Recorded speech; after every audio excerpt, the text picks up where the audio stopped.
আজকের ভিডিওটি দেখার পর যাদের মা বেঁচে আছে তারাও কষ্ট পাবে, আর যাদের মা বেঁচে নাই, দুনিয়া ছেড়ে চলে গেছে, তারা যে কি পরিমাণে কষ্ট পাবে যা আসলে ভাষায় প্রকাশ করার মতো না। আসলে মানুষের জীবনে এই দুনিয়ায় মা নামক জিনিসটা যে কতটা গুরুত্বপূর্ণ একমাত্র মাহারা ব্যক্তিটি বোঝে। মাহারা ব্যক্তিটি মায়ের অভাবটা বোঝে। মাটা যে তার জীবনে কতটা গুরুত্বপূর্ণ ছিল একমাত্র সেই ব্যক্তিটিই বোঝে। মাহারা যে যন্ত্রণাটা, যে কষ্টটা একমাত্র মাহারা ব্যক্তিটি বোঝে।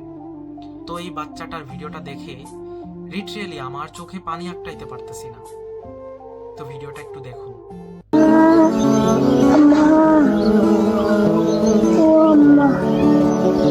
হ্যাঁ ডাক্তার আমার আম্মুকে মাইর দিছে না, ডাক্তার মারছে না। কেমনে বুড়া আছে তোমার আমার হায়ার শেষ। হায়াত শেষ তুমি তোমার আমলে দোয়া করো।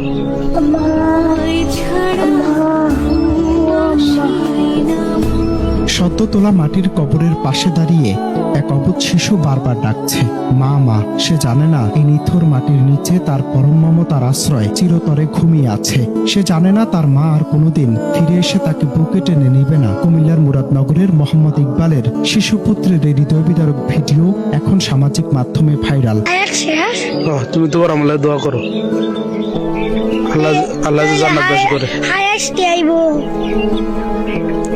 শেষ, মানুষ সবাই মরণ লাগে। তোমার আম্মু মরছে, আব্বু মরমু, সবাই মরণ লাগবো। ঠিক আছে।